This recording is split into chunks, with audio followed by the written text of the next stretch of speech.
Je t'ai parlé à l'épisode 244 pourquoi il est nécessaire de prioriser avec sa création de contenu. Un autre élément important est bien sûr la planification. C'est le sujet de cette émission. Les médias sociaux en affaires est ton rendez-vous hebdomadaire pour en connaître davantage sur les différents réseaux sociaux et les plateformes de création de contenu dans un contexte d'affaires. Chaque semaine, je répondrai à une question thématique qui te permettra d'appliquer concrètement ces conseils pour ton entreprise. Si tu reconnais l'importance et la puissance des réseaux sociaux ainsi que de la création de contenu pour ton entreprise et que tu souhaites en apprendre davantage sur cet univers, tu es au bon endroit. Je suis Amélie Delebel, travailleuse autonome dans le domaine des communications et marketing depuis février 2020.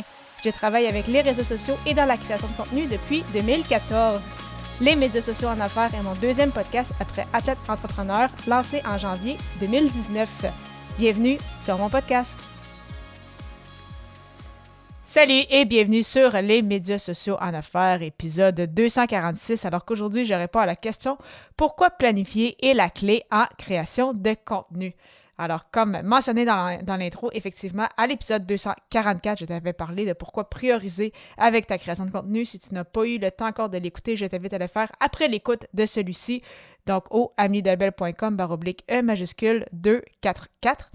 Et pour en revenir donc au sujet du jour, comme on l'avait vu justement à l'épisode 244, en fait, planifier, ça permet justement de bâtir ta stratégie, ça te permet d'avoir un plan, ça te permet de définir tes objectifs et d'avoir justement des personas clairs. Donc, tu sais exactement à qui tu t'adresses, tu le sais en fait, quels sont leurs besoins, pourquoi ils auraient besoin de tes services et autres.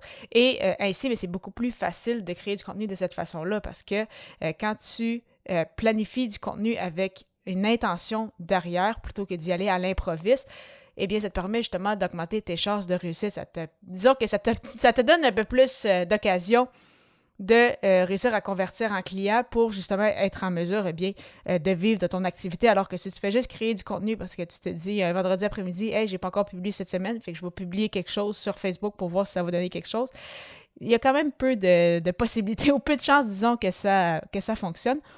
Et surtout, en fait, la très grande puissance de la planification, c'est que ça te permet de sauver du temps. Et quand je parle de planifier, donc faire, par exemple, comme sur les réseaux sociaux, les fameux calendriers de contenu, ce n'est pas en fait pour être ultra rigide et se dire, OK, bon, mais si moi je publie deux fois par semaine, par exemple, je publie les mardis et vendredis sur LinkedIn et admettons les lundis, mercredis sur Facebook. Et mais je reste toujours juste avec cette fréquence-là. Et même s'il arrive quelque chose, je l'ai planifié d'avance, je vais publier peu importe ce qui arrive. Ce n'est pas nécessairement ça. C'est juste que de planifier à l'avance, d'avoir un plan, d'avoir une stratégie, de savoir, OK, bon, mais je publie 2 fois par semaine, voici les journées que j'ai ciblées. Ça te permet peut-être des fois de faire des tests si tu sais pas justement, bon, mais quels seraient les meilleurs moments pour publier de ton côté. Ça te permet justement d'essayer différents peut-être types de publications. Certaines qui vont peut-être bien fonctionner, d'autres un peu moins. Et après ça, tu peux modifier justement ton plan en conséquence. Et justement, si jamais des fois, il arrive peut-être des éléments imprévus ou quelque chose que tu aimerais rajouter à ton calendrier de contenu, eh bien, il n'y a rien qui t'empêche aussi de prendre une publication et de la déplacer pour peut-être la publier un peu plus tard.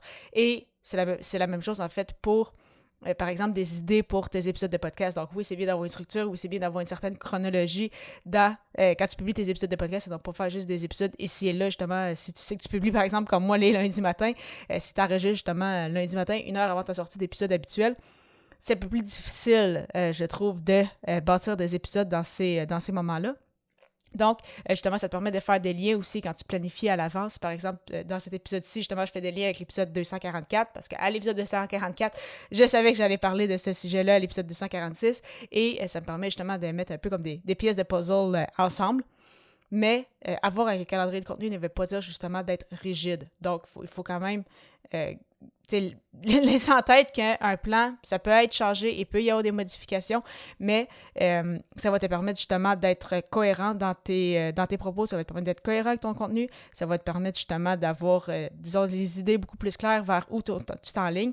Et surtout, c'est que ça va te permettre de te libérer l'esprit pour ne pas être constamment en mode production. Parce que si chaque semaine, tu es en mode, je dois créer du contenu, je dois faire un épisode de podcast, je dois rédiger une infolette, je dois faire des publications sur les réseaux sociaux, ça devient lourd à long terme et c'est pour ça que beaucoup de gens abandonnent, en fait, c'est parce qu'ils ont toujours justement cette pression-là constante de créer du contenu chaque semaine, alors que si justement tu prends à un moment donné du temps pour, par exemple, faire un calendrier de contenu par trimestre, par exemple. Oui, ça ne veut pas dire nécessairement que la publication va être prête à être mise en ligne, mais au moins, tu as déjà ton idée globale, tu as déjà une bonne partie de texte de fait, tu as déjà peut-être des idées de visuels et autres. Il vient de juste à bonifier le tout et à les publier. Donc, tu n'es pas constamment en mode production. C'est incroyable comment ça fait du bien au mental. Et comme un peu je le fais avec ce podcast-ci, faire du méga batching, justement, quand on planifie à l'avance, mais ça permet de créer, quand on se donne du temps, de créer du contenu en lot. Et dans ces moments-là, eh bien, c'est ça, ça te permet, pour certaines périodes, quand tu sais, par exemple, que tu as des moments beaucoup plus occupés que d'autres, de te libérer l'esprit. Donc, vraiment, planifier ton contenu, c'est vraiment la clé, en fait, pour être en mesure de créer du contenu pendant très longtemps. Tu souhaites avoir une liste d'éléments clés à ne pas oublier avec, justement, ta création de contenu, ça tombe bien, j'en ai une pour toi. Pour la télécharger gratuitement, simplement te rendre au amidabel.com/liste. Et au plaisir de te retrouver à l'épisode 247, alors que je répondrai à la question « Dois-tu tout faire pour devenir viral? » À bientôt!